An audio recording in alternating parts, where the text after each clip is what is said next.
Hi guys my friend, आज मैं exam नगर फैक्ट टू फैक्ट चैनल पर आप सभी का स्वागत है। आज मैं एक नए टॉपिक के साथ आज आपके सामने आया हूं। तो आप सभी को ग्रीन बोर्ड में आपको मालूम हो गया होगा कि आज मैं आप किस टॉपिक के साथ आपको मैं बताने आया हूं। तो एक बात और ध्यान रखिए, अगर आज तक मेरा वीडियो जो है अभी तक मेरा चैनल YouTube चैनल सब्सक्राइब नहीं किया हो तो आप जरूर उसे सब्सक्राइब कीजिए। ये क्यों कीजिए? क्योंकि आपको अगर ऐसे ही पढ़ना चाहते हैं तो आपको आने वाली वीडियो सबसे पहले आपको पहुंचे। तो अभी जो है सब्सक्राइब और साथ में बेल आइकन बटन दबाइए। ओके, मैं आज आपके सामने एंशिएंट हिस्ट्री से जो है हर्यक वंश, ओके, हर्यक वंश, शिशुनाग वंश और नंद वंश, हो सकता है आगे भी हम क्लियर कर सकें, क्योंकि जो है ज़्यादा लंबा वीडियो ना हो और इसको पूरा हिसाब से आपको पूरा फैक्ट टू फैक्ट से आपको बताया जाएगा। तो चलते हैं विदाउट टाइम वेस्ट किए, और ये टॉपिक हम पहले से लिख चुके हैं क्योंकि आपको टाइम का लॉस ना हो सके, मैं ज़्यादा से ज़्यादा टॉपिक आपको बता सकूँ। तो चलिए मैं स्टार्ट करता हूँ, हर्यक वंश की बात करता हूँ। तो हर्यक वंश अगर हम बात करें तो हर्यक वंश में हम स्टार्ट करते हैं मगध साम्राज्य की। मगध साम्राज्य जो है में 16 महाजनपद थे। ओके, मगध साम्राज्य में 16 महाजनपद का उल्लेख किया गया है। और ये बात किया जाए कि 16 महा कहाँ मिलता है, 16 महाजनपद का उल्लेख कहाँ पर मिलता है, तो आपको आंसर देना है। आपको आंसर है आगुंतक। ओके, आगुंतक। ओके, ये आगुंतक जो है आपका निकाय है, आगुंतक निकाय में आपका ये आगुंतक निकाय, ओके, आगुंतक निकाय में जो है आपको जो है ये हर्यक वंश का जो है 16 महाजनपदों का निकाय मिलता है। तो यहाँ तक क्लियर हुआ ना। अब आगे बात करते हैं, ये जो 16 महाजनपद थे किस जैन धर्म से संबंधित थे? ये 16 जो महाजनपद थे ये किस जैन धर्म से संबंधित थे? तो आपको ये लिखना है भगवती सूत्र। ओके, इसको बात किया जाए 16 महाजनपद किस जैन धर्म से संबंधित थे तो मालूम होना चाहिए आपको भगवती सूत्र से। मालूम हुआ ना इसको? ये 16 महाजनपदों का उल्लेख जो है किस जैन धर्म से मिलता है तो मालूम हुआ भगवती सूत्र। ये जो है किस निकाय से लिया गया है, 16 महाजनपद कहाँ मिलता है तो आपको बताना है आगुंतक निकाय से। क्लियर हुआ यहाँ तक? चलिए आगे बात करते हैं कि जो है ये 16 महाजनपद लिया गया। 16 महाजनपद सबसे पहले सबसे शक्तिशाली महाजनपद कौन सा है? बात आती है 16 महाजनपद में सबसे शक्तिशाली महाजनपद कौन सा है तो आपको लिखना है मगध साम्राज्य। कौन सा? मगध साम्राज्य जो है ये सबसे शक्तिशाली। ओके, सबसे शक्तिशाली 16 महाजनपद में सबसे शक्तिशाली महाजनपद आपका मगध साम्राज्य है। ओके, यहां तक आपको क्लियर होगा। तो आगे बढ़ते हैं हर्यक वंश। ओके, हर्यक वंश की बात करते हैं तो हर्यक वंश आपका 544 से 412 ईस्वी पूर्व। ओके, 544 से 412 ईस्वी पूर्व तक जो है ये हर्यक वंश का विस्तार था। यहाँ तक जो है इस सन तक जो है 412 ईस्वी पूर्व तक जो है ईसा पूर्व तक इसका जो है विस्तार रहा। अब आगे बात करते हैं कि ये बिंबिसार, इसके जो बिंबिसार थे ये इसके जो है संस्थापक थे। ओके, हर्यक वंश का संस्थापक। बाद एक क्वेश्चन यहाँ से बनता है कि कदम कदम पे इसमें आपके क्वेश्चन बताए गए हैं तो ध्यान रखना। तो हर्यक वंश का संस्थापक कौन था? बिंबिसार था। ये मालूम हो गया। आइए, बिंबिसार की राजधानी, हर्यक वंश की राजधानी क्या थी? अपनी राजधानी तो बिंबिसार में जो है अपनी राजधानी को जो है राजगिरी किया था। ओके, याद रखिएगा बिंबिसार जो है अपनी राजधानी जो है बिंबिसार राजगिरी किया था। ये मालूम हो गया सभी को। आगे बात करते हैं कि ये पाटलिपुत्र क्यों लिखी है, ग्रीवर क्यों लिखी है। अब आगे उदयन जो इसका जो है हर्यक वंश में उदयन जो है ये सबसे अंतिम शासक जो था उदयन, ये जो है अपने एक पाटलिपुत्र नगर की स्थापना की थी। तब जो है अपनी जो है राजधानी जो है क्या बना दिया था, ये आपकी पाटलिपुत्र बना गई थी। यहाँ तक आपकी सभी को क्लियर हुआ। अब इसकी बात किया जाए कि ये इसका जो है विवाह किसके साथ हुआ था। अगर इसके विवाह की बात किया जाए तो ये जो है एक प्रसिद्ध जनित का बहन थी, प्रसिद्ध जनित। ओके, एक प्रसिद्ध जनित महाराजा की बहन थी जिसकी पुत्री वो बहन थी इसका महाकोशला। इसका विवाह बिंबिसार का महाकोसला नामक से हुआ था। ओके, ये इतना क्लियर हुआ। आगे चलते हैं। इसको ये बात ध्यान में रखनी है, किस वंश को प्रतिहंता वंश कहते हैं, तो आपको याद रखना है प्रतिहंता वंश कहते हैं। ये मालूम हो गया। आगे बात करते हैं कि सबसे पहला राजा कौन था प्रत्येक, ये तो आपको मालूम है, संस्थापक था। ओके, अब आगे बात करते हैं अजातशत्रु, ये दूसरा सफर। इसकी अगर हम बात करते हैं कि ये जो बिंबिसार था, बिंबिसार का जो है ये इसका समय काल क्या था, तो हम बात करते हैं 544 से 492 ईस्वी पूर्व। ओके, ये तो आपका 544 से 492 इनका था। और अजातशत्रु की बात करते हैं तो 492 से 60 इसकी बात करते हैं। अब अगर उदयन की बात करते हैं तो उदयन की बात करते हैं तो 492 से 444 ये आपकी समय काल था। बिंबिसार 544 से 492 ईस्वी पूर्व, अजातशत्रु 492 से 460 ईस्वी पूर्व, उदयन जो है 492 से 444 ईस्वी पूर्व। यहाँ तक क्लियर हुआ आप सभी को? ओके, हमें आशा है कि क्लियर ही होगा, क्योंकि जो है अब बिंबिसार की बात करते हैं तो बिंबिसार भी जो है एक दुर्ग का निर्माण किया था। ओके, और बिंबिसार भी जो है किस ये जो राजगिर है इसकी राजधानी बनाया था, ये भी जो है इसका निर्माण कौन कराया था? राजगिर नाम का एक जो है नगर स्थापित किया था। कौन किया था? बात आती है बिंबिसार की। ओके, ये क्वेश्चन याद करना। इसका विवाह किसके साथ हुआ था? महाकोसला के साथ हुआ था। आइए बात करते हैं प्रतिहंता वंश किसे कहते हैं। ये प्रतिहंता वंश मतलब होता है कि अपने पिता की हत्या करके, ओके, अपने पिता करके जो ये बिंबिसार है, ये बात ऐसी हुई कि जो है अजातशत्रु जो है ये बिंबिसार की हत्या करके ये राजगद्दी में बैठता है। अब इसी प्रकार अजातशत्रु का पुत्र उदयन भी इसी तरह जो है अपने पुत्र अपने पापा को, अपने पिता को जो है अजातशत्रु, पापा निकल के आ गया हो सॉरी, तो अजातशत्रु जो है उदयन जो है अपने अजातशत्रु अपने पिता को जो है हत्या करके जो है ये राजगद्दी में बैठता है। ओके, यहाँ तक क्लियर हुआ। इसी प्रकार जब आगे वंश रहेगा आपका शिशुनाग वंश जो है उदयन, ओके, उदयन का भी हत्या जो है हुई है जब जिसके जो उदयन के जो ये शिशुनाग वंश के जो वो थे कालाशोक, ओके, जिसको कालाशोक के नाम से जाना जाता है, उनके शासनकाल में जो है ये उदयन की जो है हत्या की थी। और आगे बढ़ाते हैं तो यहाँ तक आप सभी को क्लियर होगा और हमें लगता है क्लियर भी होना चाहिए। अभी भी बताते हैं सभी की जो है बिंबिसार की उपलब्धियां बताते हैं, अजातशत्रु की उपलब्धियां, उदयन की उपलब्धियां, इसको रेज कर देते हैं। रेज करके आपको आगे बताते हैं हम। देखिए बिंबिसार, सबसे पहले बिंबिसार की बात किया जाए तो बिंबिसार ये मालूम हो गया बिंबिसार की शादी किससे हुई थी। ओके, और बिंबिसार का समय काल कब तक था ये निश्चित किया गया है 500, कहीं कहीं बुक में 545 से 492 ईस्वी पूर्व भी जो है इसका निश्चय किया गया है। ओके, इनका जो समय काल है आपका 545 से 492, ओके, 492 ईस्वी पूर्व ये भी निश्चय किया गया है। ओके, आगे अगर हम बात करें कि हर्यक वंश में जो है सबसे जो है बिंबिसार जो था किसके समकालीन था। बिंबिसार की बात किया जाए, बिंबिसार किसके समकालीन था, तो समकालीन एक क्वेश्चन लिख देते हैं हम। बिंबिसार जो था आपका, बिंबिसार किसके समकालीन था?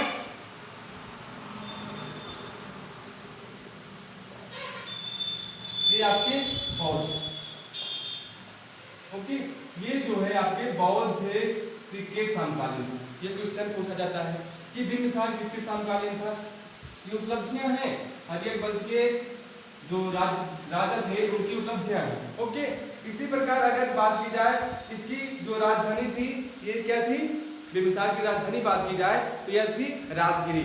ओके, जिसको जो गिरिब्रज के नाम से भी जाना जाता है। अगर इसकी राजधानी बात की जाए, इसकी राजधानी क्या थी?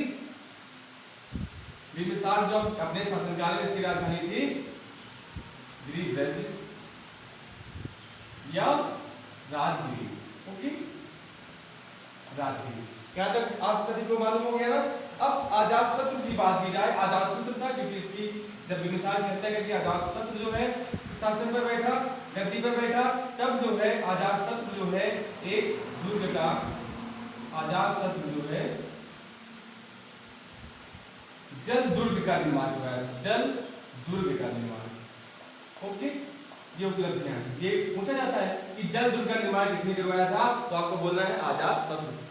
ओके, अजातशत्रु ने जो है जल दुर्ग का निर्माण करवाया था। और दूसरा चीज जो आपकी प्रथम जो है बौद्ध संगीत हुई थी, जो प्रथम बौद्ध संगीत,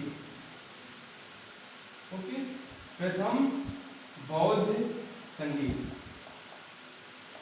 प्रथम बौद्ध संगीत जो है आपके जो है अजातशत्रु के शासनकाल में हुई थी। अगर पूछा जाए ये कब हुई थी, तो 483 ईस्वी पूर्व में हुई थी। ओके, 483 ईस्वी पूर्व में ये जो है प्रथम बौद्ध संगीत हुई थी। अभी बताते हैं इसको याद करने के लिए।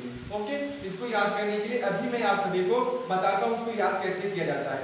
आगे बात की जाए उदयन की बात की जाए, हम उदयन की बात करते हैं तो गंगा एवं सोन नदी के संगम पर जो है गंगा उदयन। ओके, इसको याद करते हैं, क्या गया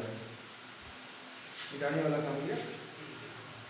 तो अगर उदयन की बात की जाए तो उदयन जो है गंगा एवं सोन नदी के किनारे जो है किस नगर की स्थापना की थी, तो आप बताएंगे उदयन। ओके, उदयन जो है की बात की जाए तो गंगा एवं सोन नदी के किनारे किस नगर की स्थापना की थी, तो जो उसकी राजधानी बनाया था अपना पाटलिपुत्र। ओके,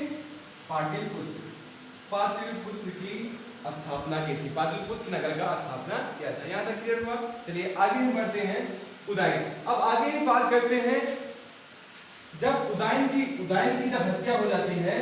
ओके, उदयन की हत्या होती है, तो उदयन का जो संस्थापक था आपका वो कालाशौक था। ओके, कालाशौक जो है सबसे उदयन का जो है ये उदयन की हत्या करता है। इसीलिए जो है आगे जब बात करते हैं तो ये अपनी राजधानी की जो है चेंज कर देता है, क्योंकि अगर राजधानी चेंज नहीं करे तो उतनी समय जो है ये शासन समय चल रहा था कि अपने पिता की हत्या करके जो है राजवंश स्थापित करना। तो इसीलिए जो है वहां की जो जनता है वो काफी क्रोधित हो चुकी थी, तो जो है इनको जो है अपनी जो है राजधानी भी चेंज करनी पड़ी। और जो राजधानी है इनकी क्या है, वैशाली। ओके, इनकी जो राजधानी की बात करते हैं तो ये शिशुनाग की वैशाली। चलिए देखते हैं शिशुनाग वंश। हमें लगता है कि आपको हर्यक वंश में कोई भी डाउट नहीं होना चाहिए। ओके, शिशुनाग वंश, शिशुनाग वंश। अगर इसकी हम समय काल की बात करते हैं तो 412 तक था, 412 ईस्वी पूर्व से आपका 294 ईस्वी पूर्व। ओके, ये शिशुनाग वंश का 412 ईस्वी पूर्व से आपका 394 ईस्वी पूर्व जो है शिशुनाग वंश का ये समय काल था। ओके, शिशुनाग वंश का ये आपको याद रखना है 412 ईस्वी पूर्व से, ओके, ईस्वी पूर्व से 394 ईस्वी पूर्व तक आपका शिशुनाग वंश का। इसमें अगर हम बात करते हैं तो आगे टॉपिक देखा जाए तो इसकी जो राजधानी थी, राजधानी इसकी थी वैशाली। अब वैशाली बताते हैं क्यों कि अपनी राजधानी चलिए, क्योंकि पाटलिपुत्र हो गई थी तो इसने जो है अपनी राजधानी क्यों रखी जो है वैशाली, क्योंकि जो उस समय जो है जनता जो है काफी क्रोध में थी। और इन्हीं के शासनकाल में जो है इसमें जो है इन्हीं के शासनकाल में द्वितीय जो है बौद्ध संगीति हुई थी। ओके, इन्हीं के शासनकाल में लिखे हुए हैं, इन्हीं के शासनकाल में शिशुनाग, और जिसके जो है संस्थापक थे आपके कालाशोक। ओके, कालाशोक, और इन्हीं के शासनकाल में द्वितीय जो है आपकी द्वितीय बौद्ध संगीत। ओके, ये क्वेश्चन बहुत ही बार पेपर में आता है। ये क्वेश्चन प्रथम, द्वितीय, तृतीय और चतुर्थ, ये क्वेश्चन अधिकतर जो है बार क्वेश्चन जो है पेपर में आते हैं, तो आपको इसको याद करना है। ओके, और ये आता है किस जो है शासन में, किस समय में आया था, इसके जब ये प्रथम बौद्ध द्वितीय बौद्ध किसके शासनकाल में हुई थी। ओके, इसका जो है स्थल जो है, इसका जो स्थल कहाँ पर हुआ था। ओके, तो ये आपको बताए रहे हैं। तो ये काला शोक है। शीर्षनाग वंश का और एक टॉपिक लिख लीजिए जो इसका अंतिम शासक है। अगर हम इसके अंतिम शासक की बात करते हैं तो इसके अंतिम शासक आपके थे नादिन दोर्डा। ओके, इसके अंतिम शासक की बात की जाए, अंतिम शासक तो नादिन। ओके, ये आपके थे अंतिम शासक। ये इतने ही आपको टॉपिक जो है शीर्षनाग वंश के याद करने हैं 412। और इसको यह जरूरी है, आप इंपॉर्टेंट है कि द्वितीय बुद्ध संगीति जो है वो आपकी जो है काला शौक के समय में जो है हुई थी। और इसने जो है अपनी वैशाली को पाटलिपुत्र को राजधानी बनाया। उसी के शासनकाल में 383 ईस्वी पूर्व में दूसरी बौद्ध संगीति। और ये भी याद करना है आपको, ये अभी तो हम बता ही रहे हैं 383 में जो है आपका जो है ये बौद्ध द्वितीय बौद्ध संगीति जो है हुई। और अगर प्रथम की बात की जाए तो कब हुई थी, 100 साल पहले। 100 साल पहले जब बौद्ध महात्मा थे तब अगर बात की जाए तो ये जो है प्रथम हुई थी। और उसी के 100 साल बाद जो है 383 में जो है द्वितीय बौद्ध संगीति हुई थी। इसको याद करने के लिए बता रहे हैं हम। तो सबसे पहले अगर हम बात की जाए तो सबसे पहले बौद्ध संगीति किसके शासनकाल में हुई थी, मतलब अजातशत्रु। मींस क्या होगा, अजातशत्रु। और द्वितीय की बात की जाए, द्वितीय बौद्ध संगीति अब तो ये हुई थी का मतलब क्या होगा, काला शोक। ओके, काला शोक के बीच में। और तृतीय की बात की जाए तो फिर ओके, चलिए फिर यहाँ पर लिख देते हैं ओके। और फिर अगर चतुर्थ बौद्ध संगीति की बात की जाए तो कनिष्क। तो कैसे आपको याद करना पड़ेगा, आ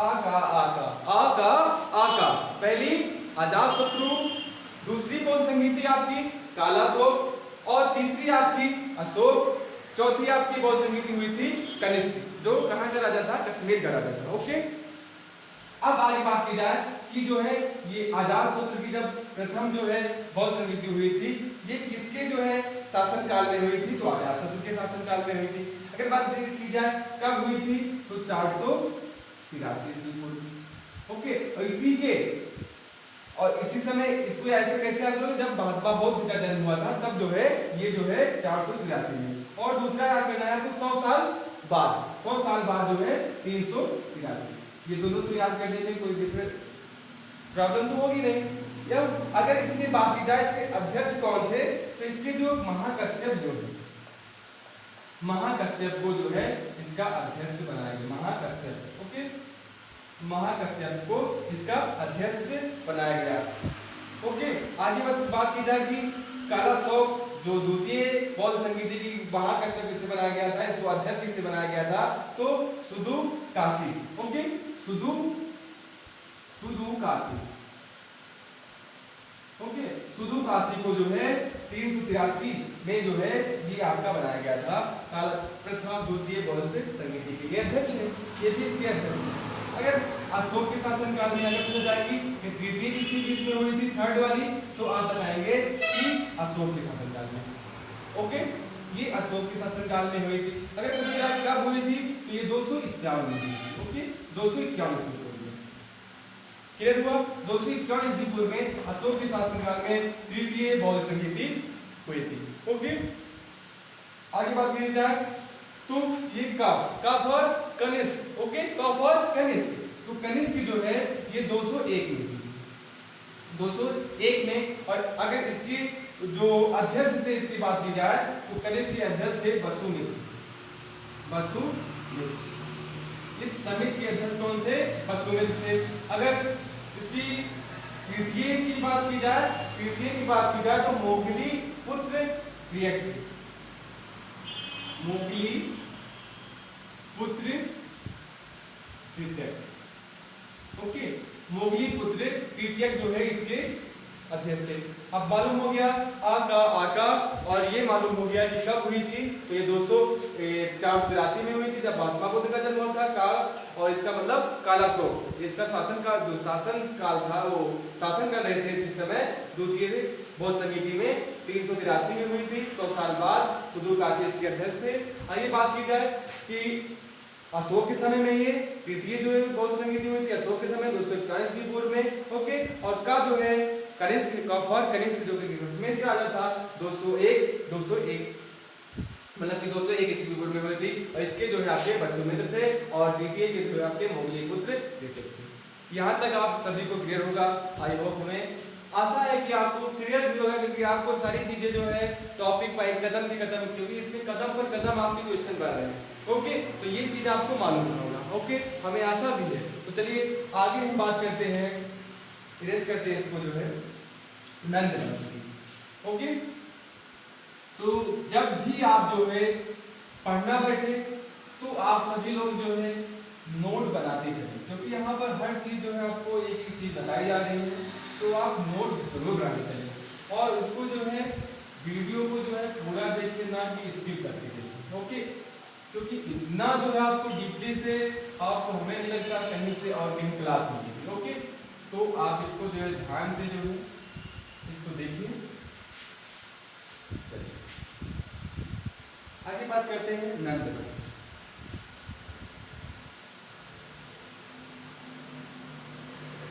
आगे बात करते हैं नंद वंश की। अगर बात करते हैं नंद वंश, ओके, नंद वंश की अगर बात करते हैं तो नंद वंश का जो शासन काल था वो 394 से 322 ईस्वी तक था। ओके, 394 से लेकर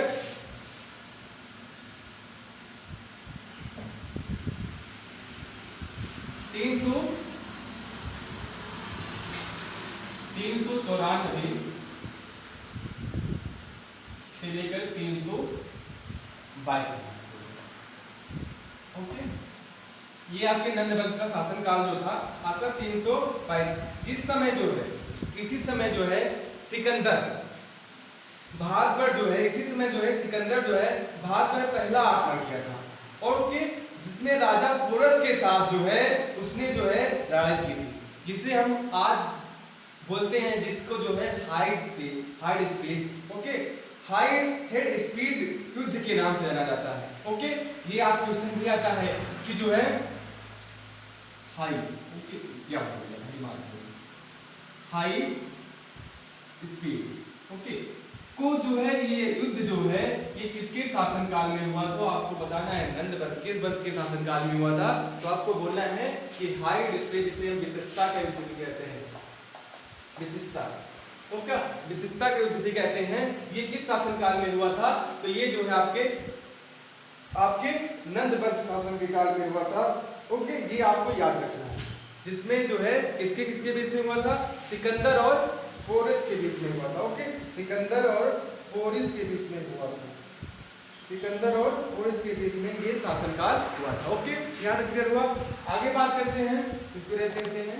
ये अलग से टॉपिक आपको इसमें बताया गया है, ये अलग से, क्योंकि आप सभी को जो है कोई हम सोच रहे हैं कोई भी डाउट आपको ऐसे रहना जाए। ओके, साथ में जो है हिस्ट्री का मतलब है कि हम जो है एक कड़ी से एक कड़ी को हमको जोड़ के पढ़ना है। ओके, तो उस कड़ी को हमको भूलना नहीं है। तो ये समझ गया ना, इसे हम जो है हेड स्पीड युद्ध के नाम जाने जाता है। ये तो विशिष्टता के युद्ध किसके बीच में हुआ था, ये सिकंदर और पोरस के बीच में हुआ था, इसका नंद वंश के समय हुआ था। ओके, 394 से 322 ईस्वी इसका शासनकाल चला था, किस वंश का, ये आपका नंद वंश।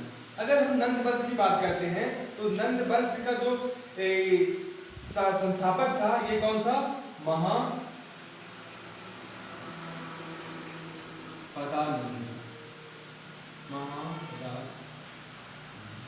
ये आपके क्या थे, महापदानंद जो है इसी काल के जो है शासक थे, और जो अपनी राजधानी क्या कर दिए, फिर जो है बदल दिए पाटिल। ओके, अपनी राजधानी भी ये थे जो थी पाटिलपुत्र। ओके, यहाँ तक समय। और इसमें बात की जाए, ये क्वेश्चन आया था ऐसा कौन सा वंश है जिसमें 9 राजा थे। ओके, तो इसी में जो है आपके 9 राजा थे। किस वंश में? नंद वंश के में आपके 9 राजा थे। तो ये भी रख लेना, 9 राजा आपके किस वंश के थे? 9 राजा आपके शिशु वंश के। ओके, यहाँ तक क्लियर हुआ। आगे अगर बात की जाए तो घनानंद जो है इसी वंश में जो है आपके घनानंद आते हैं। ओके, क्योंकि जो और भी आपके बच रहे हैं शासक उनको उनसे क्वेश्चन नहीं आते, इसीलिए आपको बताने जा रहा। जो क्वेश्चन जहाँ से क्वेश्चन जो है वो होता है वहीं से आपको बताया जा रहा है। ओके, तो जो 9 राजा से क्वेश्चन कभी आता नहीं है, वो महत्वपूर्ण भी नहीं है, तो इसीलिए जो है आपके सबसे अंतिम शासक भी गए हैं आपके अंतिम शासक। ये क्वेश्चन आता है कि नंद वंश का अंतिम शासक कौन है? ओके, नंद वंश का अंतिम शासक था घनानंद। यही जो है घनानंद जो है चाणक्य की इंसल्टी की थी। ओके, चाणक्य जो है इंसल्टी कौन किया था? ये क्वेश्चन आता है कि मतलब उसमें इंसल्टी नहीं लिखा रहेगा, बेइज्जती या जो भी हिसाब से, तो आपको लिखना अंतिम शासक जो चाणक्य जो है ये बेइज्जती की थी। तो ये चीज आपको याद रखना है। अब आगे आती है, इसी में कलिंग विजय हुआ था। ओके, कलिंग जो है विजय इसी के शासनकाल में हुआ था। इसमें खाली बेल के हाथी गुफा के उल्लेख है। ओके, खाली बेल की हाथी गुफा। ओके, हाथी गुफा का उल्लेख इसी के शासनकाल में। ओके, इसी के शासनकाल में खाली बेल की हाथी गुफा का उल्लेख जो है कलिंग विजय के शासनकाल में हुई है। तो इतना आपको याद रखना है। अब हम बताते हैं जो महापदानंद था, ये जो है इसको जो है ये क्षत्रियों का विनाश करता था। मतलब इसे हम बोल सकते हैं सर्व क्षत्रिय विनाश। ओके, विनाश। ओके, जैसे परशुराम जो है था क्षत्रियों का विनाश करता था, सेम उसी प्रकार जो है ये आपके महापदानंद थे। ये इसीलिए जो ये क्वेश्चन पूछा जाता है कि सर्व क्षत्रक वध किस शासक को कहा जाता है? तो नंद वंश के महापद नंद को कहा जाता है। सभी में ना, महापद नंद को जो है इसको जो है कहा जाता है, क्या कहा जाता है? सर्व क्षत्रक। लिख देते हैं सर्व मार्कर चेंज करना पड़ेगा, सर्व क्षत्रिय। ओके, सर्व क्षत्रिय पद वंश। ओके, सर्व क्षत्रिय पद वंश जो है इन्हीं के शासनकाल क्योंकि क्षत्रियों का क्या करता था? मार डालता था। जिस प्रकार जैसे परशुराम जो है क्षत्रियों का विनाश करते थे, सेम उसी प्रकार जो है ये सर्व क्षत्रिय वंश के नाम से भी जो है इसको जाना जाता है। अगर बात कीजिए, ये जो है भारतीय इतिहास का जो है पहला साम्राज्य निर्माण भी कहा जाता है। इसे जो है भारतीय साम्राज्य का पहला निर्माण भी कहा जाता है। जो भारतीय साम्राज्य है उसका जो पहला साम्राज्य निर्माणक है उसको हम किसको बोला जाता है? ये आपके महापद्नंद को कहते हैं। ये टॉपिक है अलग से टॉपिक है ये महापद्नंद के। ये आपको जो आपको बताया गया, यहाँ कुछ विशेषताएं हैं इसकी। तो क्षत्रिय वंश कहा जाता है क्योंकि क्षत्रियों का विनाश करने वाला। ये जो ऐसा जो भारत में जो है सबसे पहले भारत में जो साम्राज्य निर्माण हुआ था ये किसके शासनकाल में हुआ था? महापद्नंद के शासनकाल में कहा जाता है ये। ओके, और बात की जाए इन्हें जो है पुराणों में, ओके, इन्हें जो है पुराणों में जो है एक कराट, ओके, एक कराट कहा जाता है। उनकी उपाधि दी गई, एक कराट की उपाधि दी गई। ओके, उपाधि जो है एक कराट क्या होता है?